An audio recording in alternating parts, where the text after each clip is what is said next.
Улсын төсвийн хөрөнгө оруулалтаар 2012-оос 2024 онд 22 төсөл 94.2 тэрбум гэж байх. Энэ одоо миний санджаар 2022 он 23 онд учрал сайд цахимын яамны сайд багтаа шал өөр тоо танилцуулж ирсэн.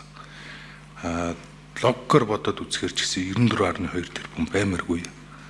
Энэ тоо алдчихгүй эсвэл та бүртгэл дээр өөр аргачлал ашиглав энийг тодруулах гэсэн.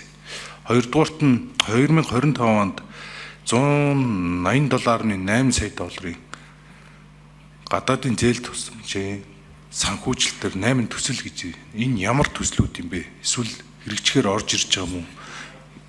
Энэ том үнийн дүнтэй энэ төслүүд нь юу юм бол програм хангамж гэдэг энэ хоёр талаар цахим хөндлөлцөө холбоо гэрчлийн яамнаас асууя. За анар гишүүний асуултанд хариулъя. Улсын төсвийн хөрөнгө оруулалтаар зөвхөн энэ програм хангамжийн асуудлыг нь бид нэр судалсан, тоног төхөөрөмжийн асуудлыг нь гэвэл мэдээж энэ бас үлэмж тоонууд явж байгаа.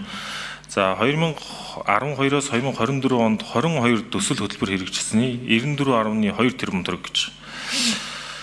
Зөвхөн энэ програм хангамжийн асуудал дээр. За гадаадын зээл тусламжаар санхүүжилтээр хэрэгжих 187.8 сая долларын төслийг 2025 оны хэрэгжүүлэхээр заасан байгаа. За энэ дээр сангийн яамнаас авсан мэдээллээр харилцаа холбооны салбарын хүртээмж чанар хяналтыг сайжруулах чиглэлээр төсөл байна. За Монгол энтхийн хамтарсан мэдээлэл технологийн аутсорсингийн төв байгуулах төсөл, архив ерөнхий газрын зохицолбор барилгын тоног төхөөрөмж, техник хэрэгслийн хангамжийн төсөл, доктортой амжиргаа 3 төсөл, төлбөрийн системийн шинжилэл төсөл, төсвийн санхүүжилтийн удирдлага ил тод үр ашигтай байдлын төсөл.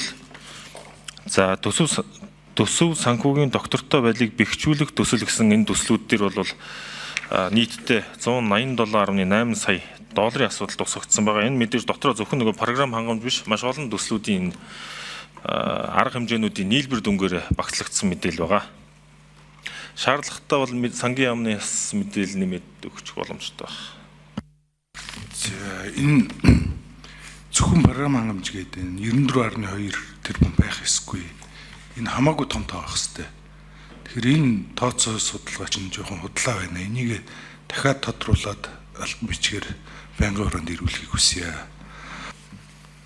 Энэ 23 онд учрал сайд мэдээлэл хийсэн байна л да. 23 оны 6 сарын 21-нд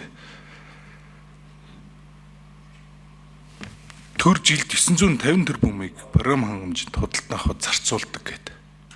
За би бас тэрний өмнө тооцоол харж исэн 12-оос 20 онд 900 хэдэн тэрбум гэж байх хэвээр. Тэгэхээр энэ тоонууд зөрөөд байна. Тэгэхээр цахим яамн дээр яг бүртгэгдэх хэвээр. Тэгээ энэ 94 тэрбум бол яавч биш. Тэгэхээр аль нь зөв мэдээлэл вэ? За гишүүний асуултанд хариулъя. Энэ засаг даргын тамгын газар гэсэн слайдн дээр байгаа одоо мэдээлэл дээр бол бүгд аймаг дүүрэг нийслэлийн засаг даргын тамгын газараас ирүүлсэн мэдээлэл гэж ойлгож болно. За батлан хамгаалахын чиглэлийн бол 24 дугаар одоо дэс дээр нь байж байгаа батлан хамгаалахын яамны одоо баланс дээр бүртгэлсэн гэж байгаа.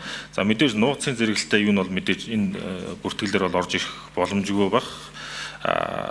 Ер нь төрийн захиргааны болоод захиргааны байгууллагуудын бүх мэдээллүүдийг бол нэгтгэсэн баланс дээр бүртгэсэн гэдэг мэдээлэл явж байгаа. Тэгээ бүртгээгүй мэдээлэл зэдэл бол одоо нэгтгэгдэж ирэх юм бас боломжгүй баха гэж бодож байна.